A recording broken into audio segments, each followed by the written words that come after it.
Tom froze in a hayloft as the men's hushed voices slithered through the stable below. The king rides alone at dusk. Tonight, we make sure he never returns. His breath caught. Why would anyone want to kill the king? Tom's hands turned clammy as the men's boots crunched hay beneath him. One wrong move, and he'd be discovered too. Once, in the village of Kamasi, there lived a boy with nothing but his name. Tom had been just 8 winters old when his parents died. Taken by a fever so sudden, the villagers whispered it was no natural illness. Cursed child, they muttered, tossing rotten fruit at him when he begged for scraps. By 10, he slept in ditches. By 12, he worked like a mule, hauling water for bread so stale it cracked his lips. But on the night the village boys threw stones that left his back bleeding, Tom made a choice. He turned his blistered feet toward the one place even the cruelest dared not lie, the palace of King Henry. Help or die trying, he thought, staring at the gilded gates, as he made a decision that would change his life forever.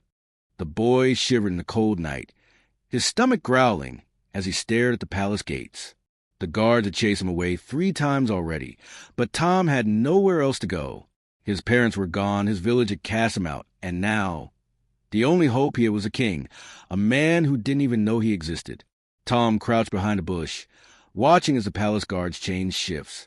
He had heard stories about King Henry, wise, kind, but also strict. If Tom was caught sneaking in, he could be thrown into the dungeons. But if he stayed outside, he would starve. Taking a deep breath, Tom waited until the guards weren't looking. Then he darted forward, slipping through the gates just as they began to close. His heart pounded as he hid behind a cart, listening for shouts. None came. He was inside. But now what? Tom crept through the palace gardens, his bare feet silent on the soft grass. The smell of roasted meat made his mouth water. He hadn't eaten in 2 days. A sudden noise made him freeze. Footsteps. He ducked behind a tree just as a woman in a servant's dress walked by, carrying a tray of bread. Tom's stomach growled loudly. The woman stopped. Who's there? Tom held his breath. She stepped closer, then gasped when she saw him. A child? What are you doing here? Tom wanted to run, but his legs wouldn't move. The woman's eyes softened as she took his torn clothes and hollow cheeks. Without a word, she broke a piece of bread and handed it to him. Eat, she said. Then tell me why you're here. Tom devoured the bread in seconds. I need to see the king, he whispered. The woman frowned. The king doesn't meet with beggars. But I have to try, Tom said. It's my only chance. She studied him for a long moment. Then, to his surprise, she nodded. Follow me, but stay quiet. Tom's heart raced. Was this his chance? The servant, her name was Mary, led Tom through a hidden passage into the palace kitchens. Stay here, she said. I'll see what I can do. Tom waited, listening to the clatter of pots and the chatter of cooks. The warmth of the fire made his eyelids heavy. He hadn't slept properly in weeks. A sharp voice snapped him awake. What is this boy doing here? A tall man in fine clothes stood over him. Tom scrambled to his feet. Mary stepped forward. Master Owen, this boy needs help. I don't care, Owen interrupted. The king has enough problems without street rats sneaking in. He grabbed Tom's arm. You're leaving? Tom struggled. Please, I just need to talk to the king. Owen laughed, as if the king would waste his time on you. Just then, a deep voice spoke from the doorway. What is going on here? Everyone froze. Standing there, dressed in royal robes, was King Henry himself. King Henry's sharp eyes locked onto Tom. The boy trembled, but he didn't look away. Owen quickly bowed. Your Majesty, this beggar snuck into the palace. I was just removing him. The king raised a hand, silencing Owen. He stepped closer to Tom. Why are you here, boy? Tom swallowed hard. His voice came out in a whisper. I have nowhere else to go. Mary, the servant, spoke up. The boy is starving, Your Majesty. He only asked for a chance. The king studied Tom for a long moment. Then, to everyone's surprise, he nodded. Bring him to the hall. Let him eat first. Then we will talk. Owen's face darkened, but he didn't argue. Tom couldn't believe it. The king had just spared him. Was this luck or something more? Tom sat at a small table in the great hall, eating the finest food he had ever tasted. Roasted chicken, warm bread, sweet fruits. He had to stop himself from gobbling it all at once. King Henry watched him with an unreadable expression.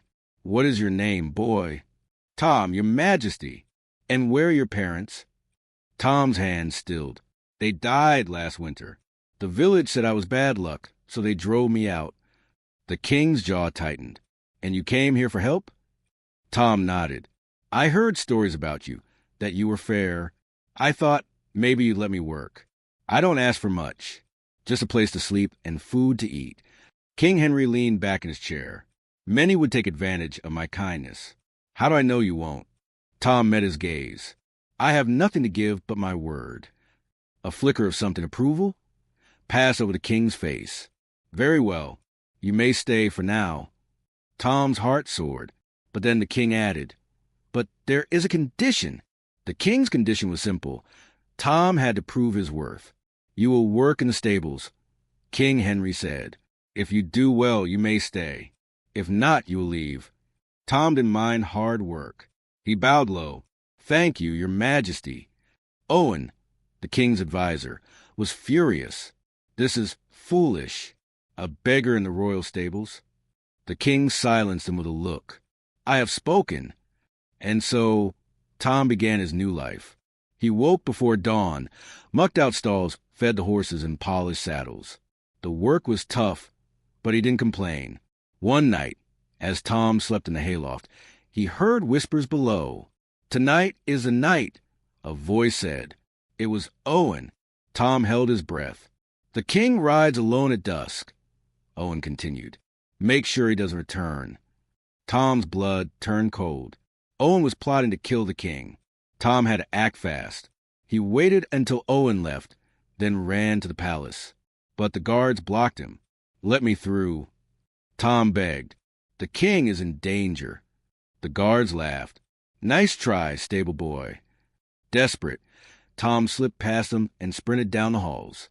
He didn't know where the king was, but he had to find him. Just then he spotted Mary. "Mary, Owen is planning to kill the king." Her eyes widened. The king just left for his evening ride. Tom didn't hesitate. He ran to the stables, jumped on the fastest horse, and raced into the forest. Somewhere ahead, the king was riding straight into a trap. Tom galloped through the trees, his heart pounding. Then he heard it, the clash of swords. Up ahead, King Henry fought two masked men. Owen stood nearby, watching with a smirk. Tom didn't think. He kicked his horse forward, shouting, "Your Majesty, behind you." The king turned just in time to block a sword strike. Tom jumped off his horse and threw a rock at one attacker, hitting him in the head. The fight turned. With Tom's help, the king overpowered the assassins. Owen tried to run, but the king grabbed him. "Traitor," King Henry growled. Owen sneered. "You care more for beggars than your own nobles." The king's face was stone. "Guards, take him away." Then he turned to Tom. "You saved my life." Tom bowed his head. "You gave me a chance. I couldn't let you die." The king placed a hand on Tom's shoulder. "You have more than proven your worth." News of Tom's bravery spread through the palace. The king called a grand assembly. "Today," King Henry announced, "we honor Tom, the boy who saved his king." The crowd murmured in surprise.